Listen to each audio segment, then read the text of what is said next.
પ્રશ્નોના ગણતરી કરી અને જવાબ આપવાના છે। દરેકના 3 ગુણ રહેશે અને ટોટલ 18 ગુણનો આ પ્રશ્ન રહેશે। આકૃતિમાં જો PQ સમાંતર RS અને ખૂણો MXQ બરાબર 135 અને ખૂણો MYR બરાબર 40 છે તો ખૂણો XMY મેળવવાનો છે। તો આકૃતિ દ્વારા સૌપ્રથમ આપણે જોઈ લઈએ।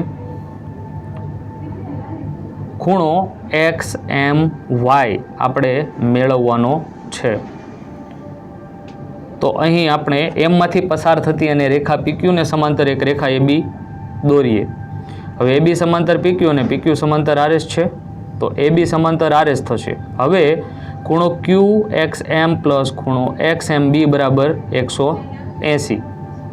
કારણ તો કે AB સમાંતર PQ છેદિકા XMની એક જ બાજુના અંતઃકોણ છે અને એક જ બાજુના અંતઃકોણોનો સરવાળો 180 થાય।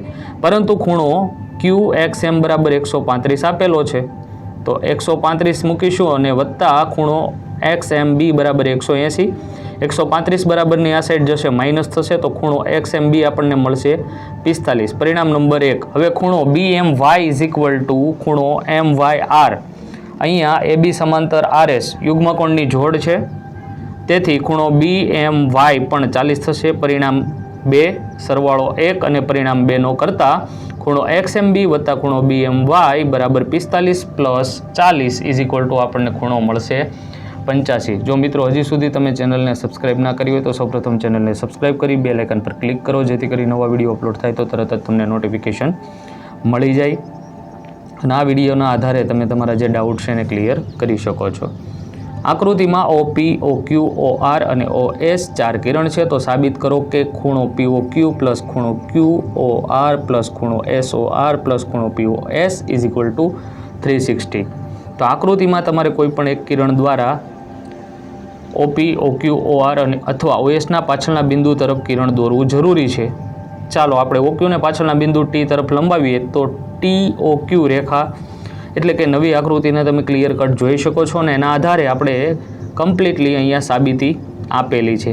તમે જોઈને લખી શકો છો અથવા સ્ક્રીનશોટ લઈ શકો છો। ત્યાર પછી વર્તુળની બે સમાંતર જીવાઓ કે જે બંને કેન્દ્રની વિરુદ્ધ બાજુએ હોય તેની લંબાઈ 6 સેમી અને 8 સેમી છે। નાની જીવા કેન્દ્રથી 4 સેન્ટીમીટર દૂર તો કેન્દ્રથી બીજી જીવાનું અંતર કેટલું હશે? આકૃતિને સૌપ્રથમ ધ્યાનથી જોઈએ અને આકૃતિના આધારે જ આપણે આગળ સાબિતી આપીએ। તો ઓ કેન્દ્રિત વર્તુળની સમાંતર જીવાઓ AB અને CD માટે AB બરાબર 8 સેમી અને CD બરાબર 6 સેમી આપેલું છે। OM લંબ AB અને ON લંબ CD દોરો। ત્યાં ત્રિજ્યાઓ OB અને OC આપણે દોરવાની છે અને ત્યાર પછી આપણે ક્રમશઃ સ્ટેપ બાય સ્ટેપ બીજી જીવાનું અંતર મેળવવાનું છે। ત્યાર પછી ક્વેશ્ચન આપેલો છે કે જેની બાજુની લંબાઈ A હોય તેવા સમબાજુ ત્રિકોણાકારના ટ્રાફિક સિગ્નલના પાટિયામાં સ્કૂલ અહેડ એમ લખેલું છે તો આ પાટિયાના ક્ષેત્રફળનું હેરોનના સૂત્ર પરથી મેળવવાનું છે। જો એની પરિમિતિ 180 સેન્ટીમીટર હોય તો એનું ક્ષેત્રફળ કેટલું હશે?